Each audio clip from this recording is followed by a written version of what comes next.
Guru Bijak, nonton konten di Guru Bijak udah ada OOB dan OSK, serta satu lagi ada 3 sini ya. Terus jangan lupa subscribe dan bunyikan loncengnya. Oke, terima kasih.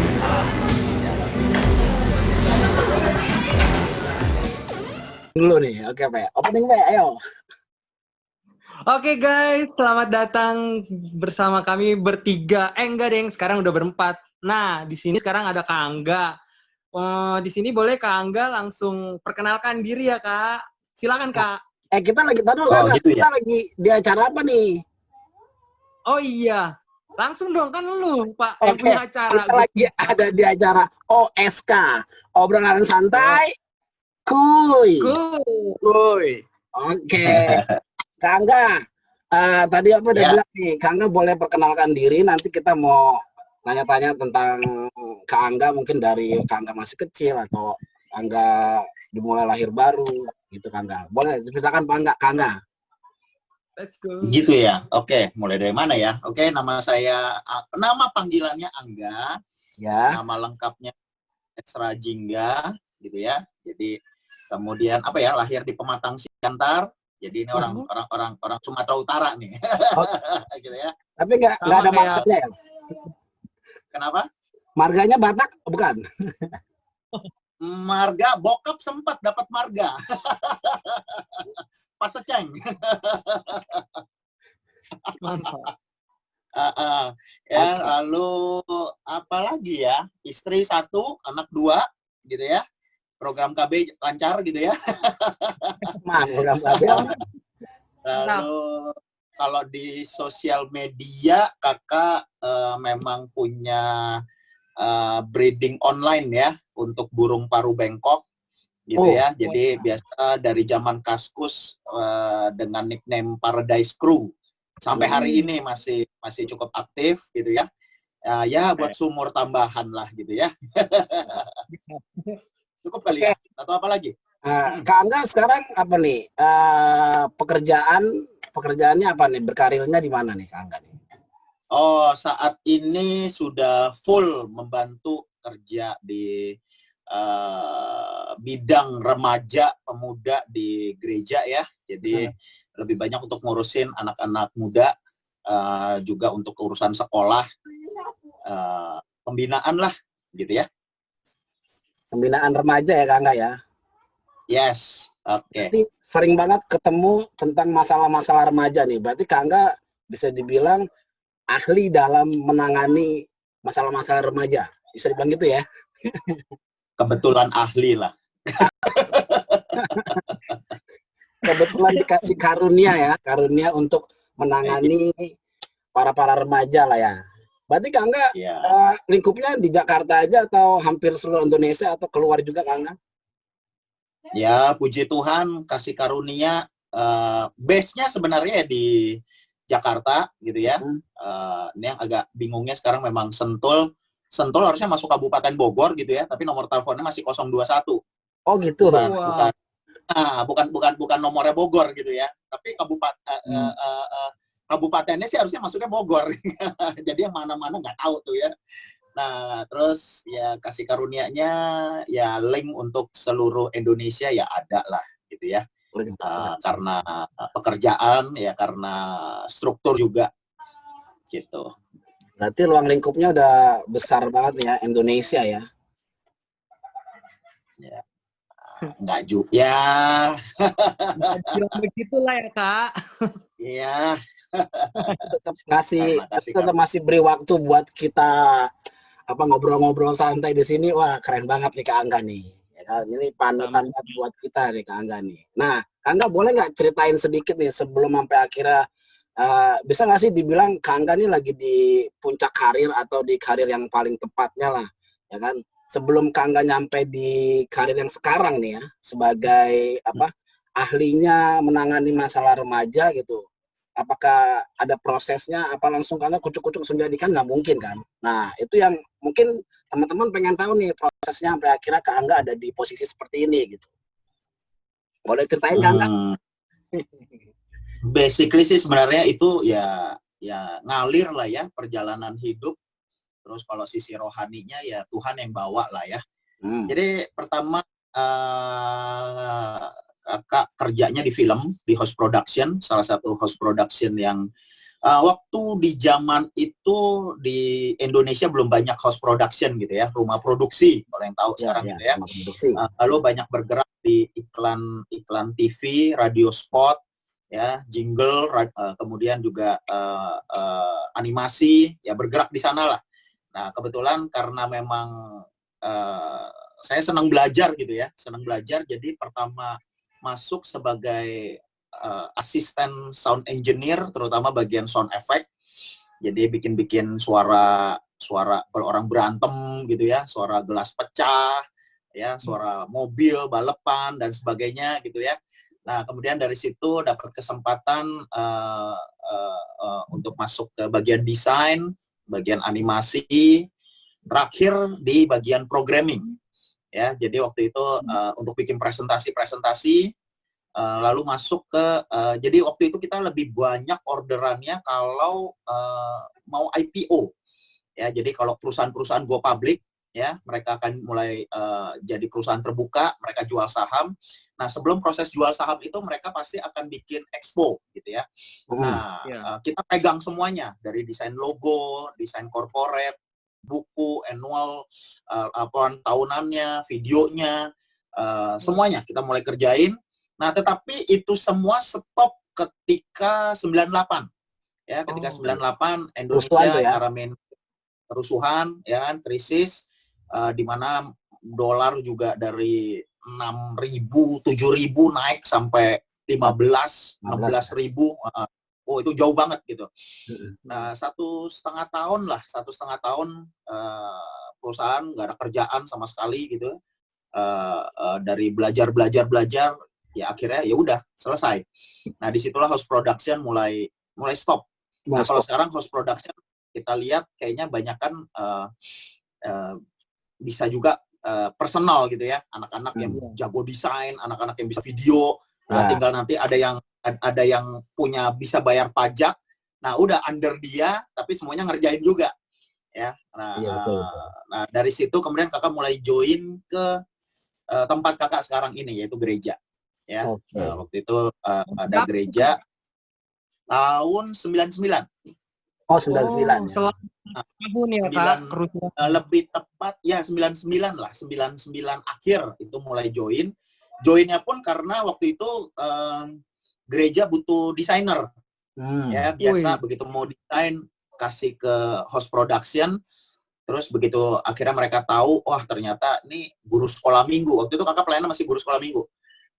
Guru sekolah minggu, berarti sekaligus pekerjaan production, sekaligus juga guru sekolah minggu ya, pelayanan ya. Minggunya pelayanan guru sekolah minggu. Nah, cuman kan akhirnya ketemu bagian keuangan, ketemu apa, dia bilang, loh ini kan pengerja gereja kita juga gitu kan. Nah, dari situ ya sudah masuk, mulai ngedesain gitu kan, setelah hampir setahun lebih lah gitu ya. Waktu itu masih tetap desain di gereja iya, tapi desain waktu itu kakak banyak link juga dengan musisi rohani ataupun sekuler. Rata-rata ada beberapa album mereka minta. Jadi lumayan lah ya. Kalau yang rohani ya udahlah kita anggap pelayanan gitu ya. Kalau yang sekuler lumayan gitu ya. Sekali dapat lumayan lah 3-4 bulan biaya hidup masih ada gitu ya. Atau kan waktu itu masih single. Ya, pacar juga belum punya gitu kan. Nah, tapi perlahan-lahan yang lucunya begitu mulai bantuin gereja, orderan sekulernya malah mulai hilang satu persatu. Gitu. Jadi bukannya kita nutup gitu ya, tapi mulai hilang gitu. Mulai hilang dengan sendirinya ya Kak? Iya, tiba-tiba yang biasa ngasih order pindah profesi gitu kan. Dari DJ tiba-tiba buka toko, ya, dari yang produser tiba-tiba dia pindah keluar, ya aneh-aneh lah gitu ya. Jadi akhirnya link-linknya mulai nggak ada gitu loh, mulai jarang. Jadi akhirnya full lebih banyak untuk rohani. Nah, tapi balik lagi, pertama gabung juga bukan sebagai pembina remaja, bukan sebagai bagian produksi. Ya, mulai dari desain, persiapin website, masuk ke video dan sebagainya. Gitu. Iya. Nah, lanjut ya sampai hari ini. Gitu. Itu kayaknya udah panggilan gitu ya kayak sampai hari ini jadi pembina remaja ya. Nah, Kak boleh nggak ceritain proses kakak lahir baru lah kalau boleh gitu. Kan setiap kita pasti ada Proses barunya ya. Wah, proses lahir barunya itu atau gini Kak, atau gini. sih. Kak Angga boleh ceritain masa-masa mungkin Kak Angga pernah bandel-bandelnya gitu mungkin. Kan ada tuh ya kan, belum ada yang tahu tuh kan. Kalau itu ingat. Bandel-bandelnya itu adalah ketika papa kan kerja kerja dengan perusahaan gitu ya.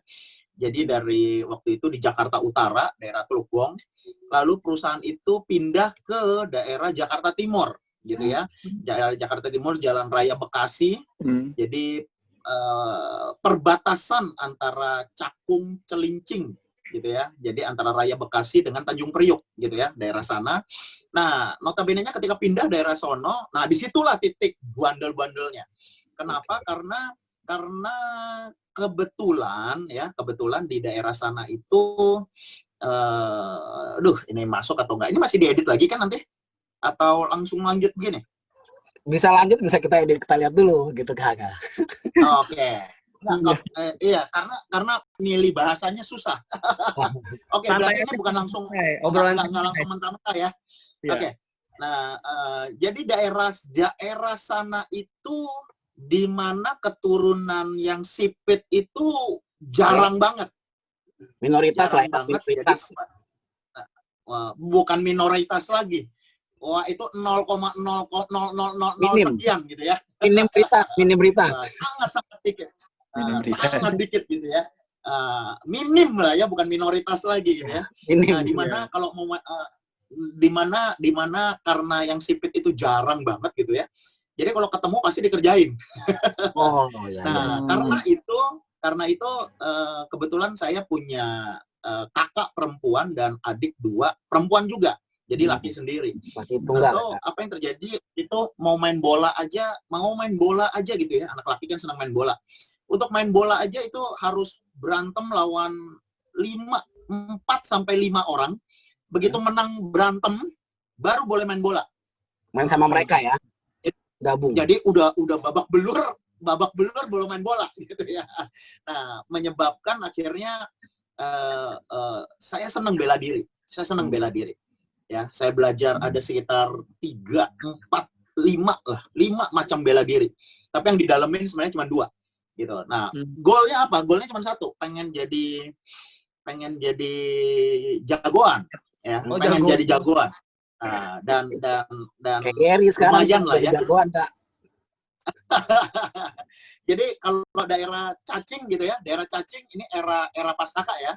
Era Cacing itu dari sekitar 7 komunitas. Kalau zaman dulu bilangnya geng. Kalau sekarang komunitas gitu ya. Nah, dari 7 geng itu, geng kita yang paling terkenal. Kenapa? Karena yang sipit ada 1. Menyebabkan kita hampir semua geng ngajakin berantem ya. Jadi begitu jalan sipit, wah yang semua turun. Akhirnya berantem lagi dan ya sudah, yang namanya Polsek Cakung udah langganan. Bikin laporan, bikin surat perjanjian, berjanji tidak akan melakukan lagi gitu ya. Nah, dan sempat nginep berapa kali gitu ya. Nah, terus kalau ngomong rekor bandel yang kakak ingat, dulu Senin sampai Jumat kita kerjaannya lebih banyak malakin orang, bukan nyopet, malakin orang. Senin sampai Jumat malakin orang. Lalu duitnya begitu kekumpul, malam Minggu itu buat mabok. Nah, udah beli merek tertentu ya, namanya anak jalanan gitu ya, beli merek tertentu. lalu dicampur. Nah, campurannya bisa spiritus. Spiritus murah. Bisa spiritus, bisa kadang ngeyel-ngeyelnya minyak tanah. Pokoknya ada campurannya. Itu ada campurannya, gitu ya. Nah, supaya karena cuma bisa beli 2 botol, gimana bisa supaya belasan sampai hampir 20-an orang cukup gitu kan. Ya udah jadi campur-campur. Dan rekor kita jadi selain malak gitu ya. Selain malak kita nyolong besi. Nah, kalau teman-teman ya, tahu daerah Tanjung Priok kan banyak kontainer yang masuk ke Tanjung Priok gitu kan. Nah, itu setiap kontainer itu pasti kita sortir tuh. Kita yang sortir. Nah, ini kalau anak-anak era tahun 90-an pasti ngerti yang namanya bajilo. Ya. Bajilo itu istilah wah, Chris tahu ya. Bajing lompat ya, Kak? Nah, kakak yes, termasuk tuh. Oh, ya, bajing setelah 2000-an masuknya kapak merah gitu ya. Iya. Tapi sebelum era itu bajilo gitu ya. Nah, bajilo jadi yang malakin supir kenek. Jadi kebayangnya supir kenek kontainer itu kan udah bawa senjata juga. Iya, karena kan muatan mereka itu kan puluhan sampai ratusan juta juga gitu kan. Tapi mereka kita palakin. Nah, dan kita suka ngumpulin besi. Nah, mungkin rekor yang nggak pernah lupa itu adalah tiang listrik kita gergaji. Astaga. Yang listrik yang sudah jadi ya. Itu anak-anak niat banget. Jadi ada tiang listrik pokoknya hilang dah. Tiang listrik tinggal selingsing di atasnya gitu ya dengan kabelnya. Tapi besinya itu kita bawa ya, lalu kita bawa ke pengepul besi gitu ya. Sampai pengepul besinya juga bingung gitu ya. Ini utuh. Tapi mau beli ya, Kak? Pengepul besinya mau beli ya? Ya dia terima juga sih. Tapi dia lebur lagi. Kayaknya dia lebur lagi biar nggak ketahuan gitu. Nah, cuman itu puas banget. Kenapa? Karena selama beberapa minggu kita nggak perlu kerja, nggak perlu malakin orang lagi, cukup tuh buat minum. Berarti hampir tiap minggu itu minum. masa-masa bandelnya. Nah, gitu. titiknya kakak akhirnya lahir baru tuh, itu kan remaja ya, Kak? Remaja ya itu ya? Ya. Nah, titiknya kakak akhirnya lahir baru tuh? Nah, makanya aneh bin ajaibnya itu adalah gini, ketika planning kakak cita-cita mau jadi jagoan gitu ya, mau jadi jawara lah gitu ya. Nah, so kakak pilih salah satu sekolah terkenal di Jakarta Pusat ya. Kakak nggak sebut namanya deh gitu ya, karena ini online. Tapi ini sekolah terkenal banget di Jakarta Pusat. Kenapa? Karena dalam SMA, satu minggu SMA apa SM, Kak? Ya, SMA. Okay. SMA minimal 3 bus pecah. Itu minimal. Nah, nggak ngomong maksimalnya, tapi Kapolsek Jakarta Pusat pernah ngadep ke kepala sekolah. Jadi itu sekolah mau ditutup. Kenapa? Karena tidak ada jaminan nggak ngancurin bus. Nah, tapi di sekolah yang model begitu, yang maaf gitu ya, ada yang bunuh diri, kemudian ada yang bisa-bisanya gitu ya pas jam pelajaran. Lalu memang lucu, di lantai 2-nya itu ada toilet, tapi toilet pria dan wanita gabung. Astaga. Ya, jadi begitu kita masuk itu toilet kamar untuk wanita, lalu jalan sedikit ke dalam, nah itu toilet pria. Jadi ini sekolah jadul zaman Belanda gitu ya. Dan WC-nya emang gabung. Nah, lalu pernah satu kejadian, ya biasa lah ya, anak-anak SMA gitu ya. Yang perempuan izin ke toilet, lalu yang pria izin ke toilet juga. Lalu mereka lakukan hubungan terlarang di toilet. Lalu karena satu dan lain hal, ya mereka ya memang dipercaya sekolah itu mistik juga gitu ya, serem juga, ada penunggunya lah dan sebagainya. Lalu dua-duanya meninggal saat melakukan hubungan seks gitu loh, di jam pelajaran. Nah, itu heboh banget tuh, sampai lucu juga sih, semua nggak ada yang berani ke WC itu. Jadi kalau ke WC turun ke lantai 1 semua selama beberapa saat gitu ya. Nah, di sekolah seperti itu justru itu titik akil baliknya kakak, titik lahir barunya kakak. Oh. Di sekolah model seperti itu, jadi poinnya adalah begini, kakak tertarik dengan ada salah satu bela diri. Jadi kakak pengen tahu begini, ini mangkok ini, gimana cara melepas mangkok ini? Gimana cara melepas mangkok ini? Kakak ngerti, kakak tahu cara ngelepas. Jadi kalau berantem gitu ya, kakak ngerti cara ngelepasnya, tapi butuh 7-8 langkah. Nah, tetapi di tingkat tertentu dari bela diri tertentu itu cuma butuh 3-4 langkah. Jadi lebih cepat. Jadi kan bayangkan kalau berantem ininya gitu ya. Wah, udahlah gampang kan gitu. Nah, lalu kakak datengin, tanya, oh si itu bisa tuh. Nah, begitu kakak samperin, gimana caranya? Ternyata dia lagi mau ikut persekutuan doa sekolah. Notabene-nya kakak bukan orang Kristen, sama sekali, cuman karena butuh nanya dia. Nah, terus dia cuma bilang begini deh, aku kasih tahu kamu, tapi aku lagi mau persekutuan doa. Ini lagi jamnya persekutuan doa. Kalau mau kamu ikut persekutuan doa, selesai persekutuan doa nanti saya kasih tahu. Terus kakak pikir, ya udahlah,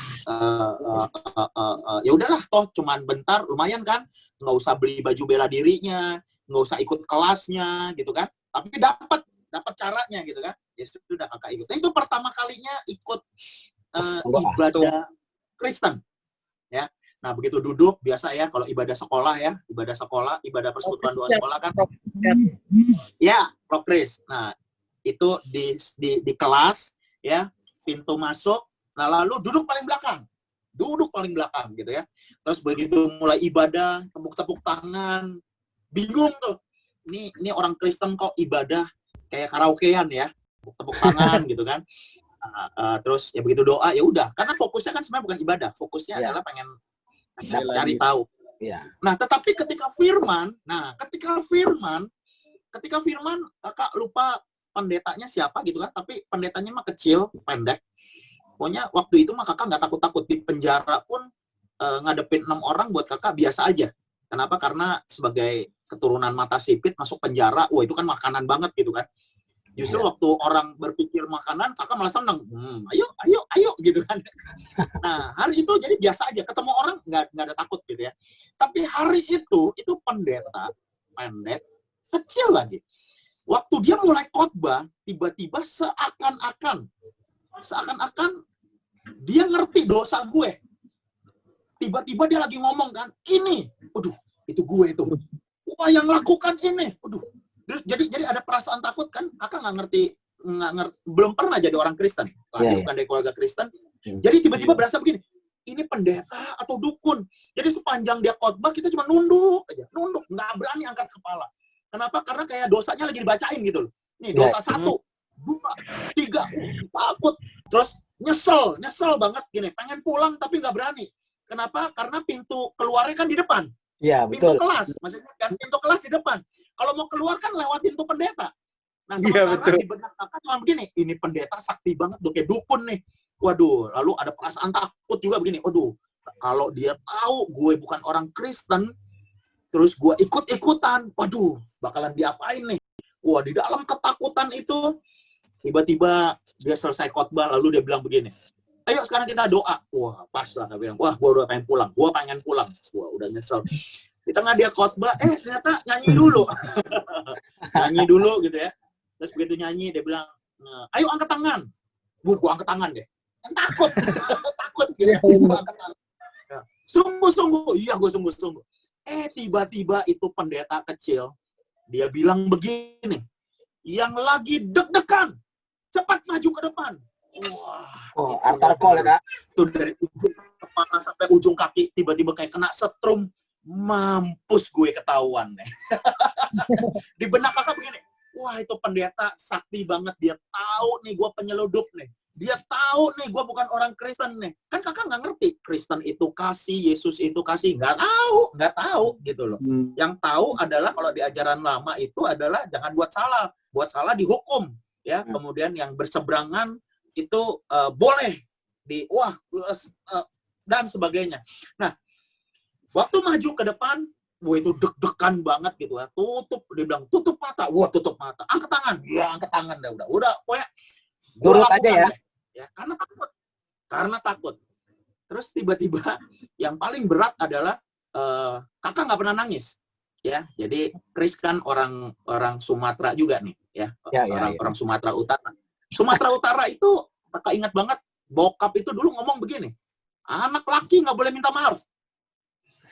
Kalau minta maaf bukan anak laki.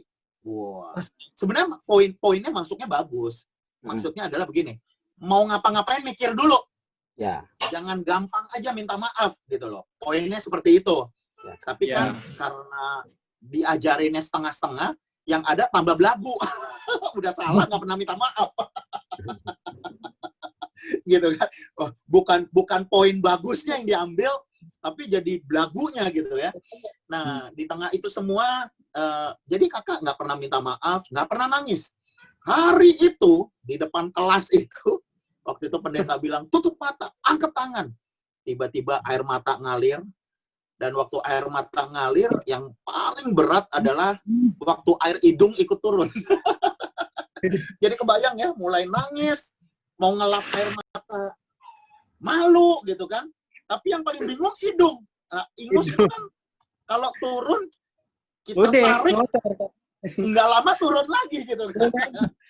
Tapi di benak kakak udah begini, ini pendeta lagi marah, udah tahu gue bukan orang Kristen, kalau sampai ingus gue turun, wah copot nih pala gue. Itu yang ada di benak kakak. Ya, sekali lagi kakak kan bukan lahir sebagai keluarga orang Kristen, nggak ngerti kekristenan. Dari SD pun bukan SMP doang sempat ikut di Katolik, gitu ya. Nah, tapi kemudian di tengah itu semua, Pak Pendetanya ternyata cuman taruh tangan di pundak gitu ya, cuman tepok-tepok. Mungkin dia lihat ini lagi nangis gitu ya. Ini padahal ketakutan, dia cuma tepok-tepok. Tuhan sayang sama kamu. Udah. Gua pikir bakalan ditabok, gua pikir bakalan diapain gitu kan. Cuma ditepok-tepok doang. Ya, begitu dia selesai, amin, gua langsung lari pulang. Lupa, padahal udah janjian sama yang ngerti tekniknya. Lupa. Nah, itu titik awal lahir baru. Dan sejak itu mulai cari-cari ke gereja. Mulai cari-cari ke gereja, mulai terus teman-teman di wilayah gitu kan, tiap Sabtu kan nongkrong minum, sekarang ganti tiap Sabtu ke youth, ibadah anak muda gereja ya. Nah terus kakak ingat banget tuh mereka nanya tuh, lu ngapain sih ke gereja melulu ya, ini pembicaraan anak-anak jalanan nih, lu ngapain sih ke gereja melulu?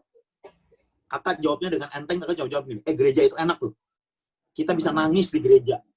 Lalu kebayang yang bisa nangis, itu bingung semua mukanya. Tapi mereka juga nggak berani ngapa-ngapain kakak. Kenapa? Karena gue termasuk pentolannya.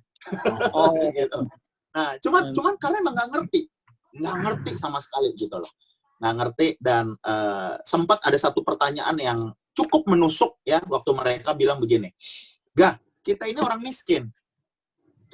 miskin, hidup susah, ya. Terus dia bilang begini, kenapa lu ikut Yesus yang notabene-nya Tuhan miskin? Kan Yesus lahirnya di kandang. Lu itu goblok banget sih. Nah ini bahasa anak-anak nih, anak. Lu goblok banget sih. Hidup udah miskin, ngapain lu ikut Tuhan yang miskin? Dan kakak kan nggak pernah pendalaman Alkitab, katekisasi, kagak pernah gitu loh. Pelajaran agama pun ya di sekolah ya gitu-gitu doang kan. Wah itu bingung banget. Sebentar hati gini, iya juga ya.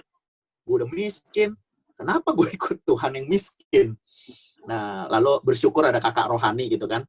Kakak tanya gitu kan, Kak, kenapa sih Yesus harus lahir di kandang? Kalau katanya Yesus maha bisa, Yesus itu dahsyat yang punya langit dan bumi, kenapa dia harus lahir di kandang? Sebenarnya dalam hati cuma begini, kan bikin malu gue. Akhirnya gue dihina-hina nih, dan gue nggak bisa jawab nih. Ya, lalu kakak rohani itu jawab dengan nah ini jawaban yang sampai hari ini bikin kakak tetap kuat ikut Tuhan. Kakak rohani itu cuma bilang begini, itu di sekolah. Ya, kenapa Yesus lahir di kandang? Karena Yesus itu sangat sayang sama orang-orang miskin. Yesus itu sangat perhatiin orang-orang miskin. Wah, itu tiba-tiba ya dari bingung, wah jadi bangga banget. Jadi bangga banget dan apa ini? Mulai saat itu sampai hari ini. Itu yang nguatin kakak. Tidak ada Tuhan yang begitu perhatiannya sama orang susah dan orang miskin gitu. Nah, jadi akhirnya ya kehidupan sekarang apapun yang dilakukan mau di gereja ataupun di luar gereja ya cuman satu, buat bantu orang. Nah, sama paling berkesan adalah kakak berubah waktu di sekolah. Nah, itu sebabnya sampai hari ini kakak fokus untuk bagaimana kita ngebantu pelayanan anak-anak sekolah. Nah, karena sekolah itu tempat belajar semua. Ya.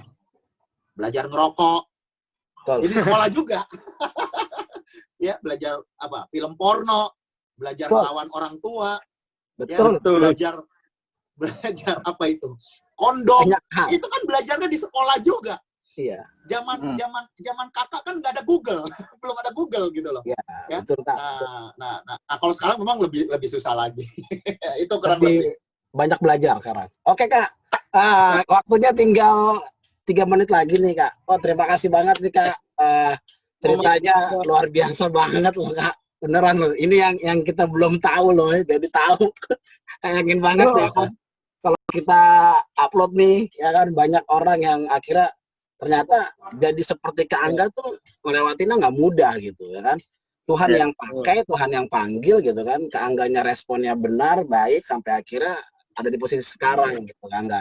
Jadi Kak Angga terima kasih banyak banget nih sudah kita mau ajak undang. Boleh nggak Kak Angga boleh 1 menit mungkin pesan buat anak-anak muda, anak-anak remaja gitu Kak Angga. Oke, boleh. Nah, mungkin kakak mau nambahin yang tadi Chris bilang, mungkin lebih tepat begini, bukan respon kakak yang benar. Tapi bersyukur ada kakak-kakak dalam tanda kutip yang mau berjuang, mau nasehatin. Wah, bandel mah udah bandel aja gitu loh. Ya, jadi udah Tuhan akan pakai kita semua. Jadi gini, iblis akan jatuhkan kita.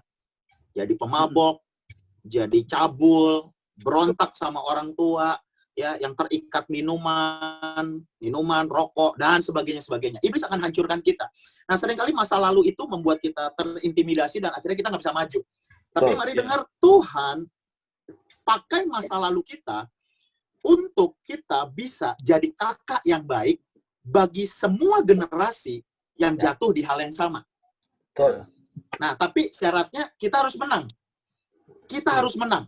Ya, begitu Anda berhenti mabok, wah Anda adalah mentor yang bagus banget untuk yang suka mabok.